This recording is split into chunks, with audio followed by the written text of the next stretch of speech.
Okay, welcome in for a continuation of our exploration of AI. Today I want to do another application of the Chasing AI. In this case, a game of tag that we play in the world. The interesting thing here will be the mechanism for switching whether you're it from whether you're chased. Let me get a share screen going here.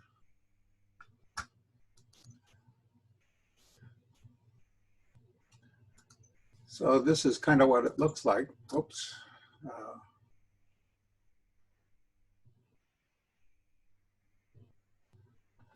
This is kind of what it looks like here. We've got a whole bunch of characters. I don't know if you can hear this.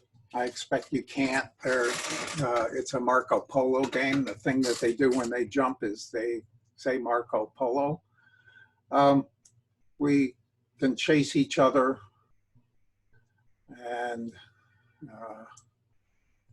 I can catch somebody, there we go, I caught somebody, and when I catch somebody, I switch who it is. The other thing that I've got going here is a time of day cycle. This is all based on a script called My Sky Dome, which is a modification of an old asset from Unity 4. And what it allows you to do is set the day of the year, the longitude and latitude of the spot and the time of day, as well as the speed that the day is going to pass. You have to give it a sunlight that is the thing that's going to be rotated appropriately to give the right altitude of the sun. So for instance, if you do it for a winter day in Maine at a high latitude, the sun goes low across the sky. If you give it a tropical latitude, it does differently. The time, I believe, is Greenwich Mean Time, and that's where the latitude comes into play, as we're 6 hours later than GMT. Let me show you how we do this. The tag on terrain builds on the follow flee of the Chasing AI. With the jump has an added behavior that is the audio clip where it says Marco Polo. And the center of the tag AI, and this is a script that's on each particular character, each of the different characters. And incidentally, this is kind of a tour de force show of what you can do. These are all the free characters I could find on Unity. And they're all controlled with the Mechanim animator controllers that we built in Chasing AI, as well as the run, jump, turn animation that we did with a controllable character. So the main logic of tag AI is in the update function. If the character is it, I am it, is true, then it does the idle run jump. If it's not it, it is chased. So that's the fundamental logic of the update function. Idle run jump is basically what we use to control our character back when we did the dude and the run jump and all of that.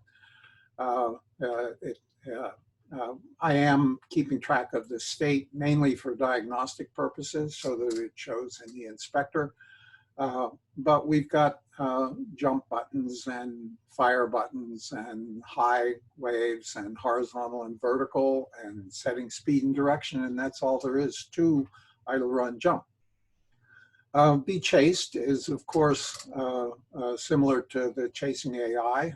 It's got a flee. If it's too close, a follow if it's too far, and a jump if it's just right. And the jump, of course, is where we're going to put our Marco Polo thing. So the logic is the same as that we did with Chasing AI. If too close, we flee. If we can see and we can jump and we're not too far, we jump. Otherwise, we chase. And if all else fails, we idle, which means we look for the character. The various helper functions that are familiar from what we did: too close, too far, check line of sight, can see and can jump, all of those exactly what we thought. Idle, just setting speed and direction to 0, and chase, doing our little trigonometry with the dot and cross product, setting a direction that we want to go, and flee, exactly the same, except that there's a minus sign in the wanted direction. So all of that is completely familiar. Jump is also the same. I have added this little state variable to these, but that's primarily for diagnostic purposes, to see what state our character's in. We've got all these different exposed variables, the usual far, jump, and close distances, various speeds for rotation. Here's the I am it, various private variables that don't show, our various Booleans, damping time, C distance, sight angle, all of those. They could be public if you want to adjust them. Each character has a tag collision script that finds the who is it controller. That's going to be kind of the central manager of the game, keeping track of who's it. And it accesses the who is it script that's on that who is it controller. And it exits if the name is myself. I'm giving each character a separate name to distinguish them, or if I am it. So when they collide, this script is triggered on trigger exit. We get the other's name. We get their tag AI script. We compare the tag, and we set the new it and the change parameter. So the character, the tag collision script on the player is the one that is going to inform the central manager, who is it, what to do. So the who is it and the who is it controller object, it's an empty game object somewhere in the game. The who is it controller with the who is it script that keeps track of everything. It's got distances, an array of players, a camera that it's going to keep track of that's going to be pointing at who is it. Also an overhead camera that tracks that. And the sky dome, this is obsolete. We don't need to do this anymore, but it's still there. And then various parameters for the different tag AI scripts and tag collision scripts that we're going to find on our players. The two controllers that we're going to use to control our characters, because the who is it script is going to set what controller the different characters are using. Those that are user or player controlled are going to be using idle, run, jump. Those that are chasing are going to be using the runtime animator controller seek. Here's that change variable false that is set by the characters when they collide, particle effect, the SkyDrone script, and some other stuff. So in Awake, we find all the players, find game objects with tag, that number length we set. We find the main camera, we find the overhead camera, we find the sky dome. And then this is in Awake, so when we're first setting it up, we're going to set a random player to be it, all the rest of them not to be it. We do this by going through our numbers, getting the tag collision, setting it to not be enabled, getting the tag AI, setting it to be setting it to be not it, giving it a target, far, jump, and close distances, and getting a copy of its animator and setting it to be seek. So first of all, make all of them chasers. And then go through with the one that we've decided is it, get its tag collision and its tag AI, set both of those to be true, set its animator to be idle, run, jump. And at that point, all of them are chasing, one of them is it. The chasing ones are using the seek controller, and the ones that aren't it, I mean the one that is it, is using idle, run, jump. There are pictures of the controllers here, the two different controllers. I'll let you look at them in the game.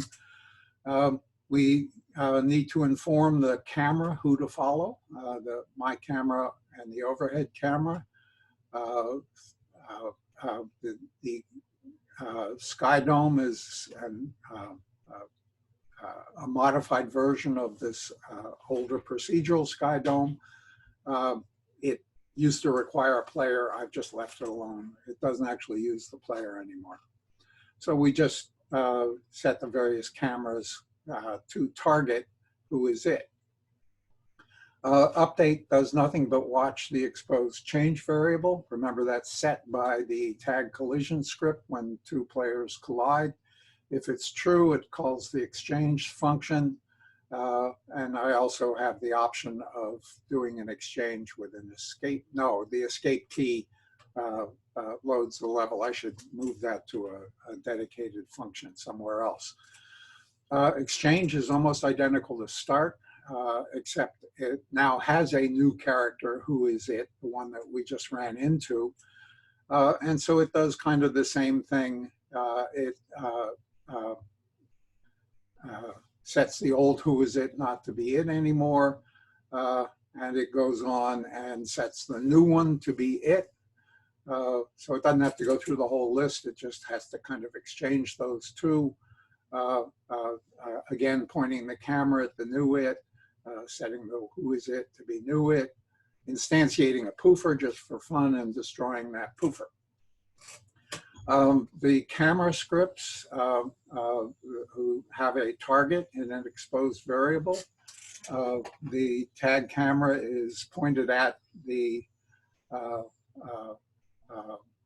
at its target using a lerp and the late update function, so that gives you a little lag. And the overhead camera just maintains a position overhead looking down at the target. I've got a number of different scenes here for you to explore. I've got a flat world for kind of testing purposes.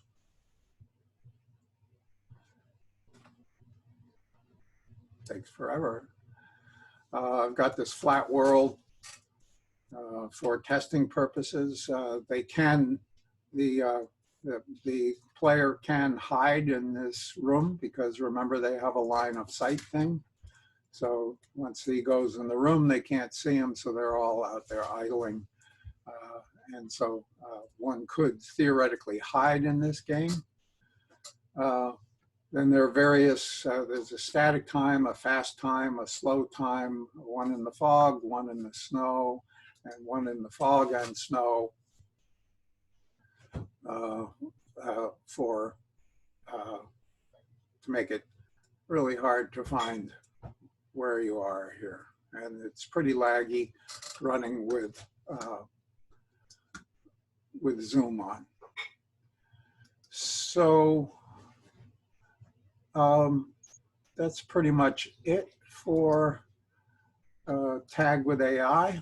I'm going to stop the video and I'll see you all in class. Bye.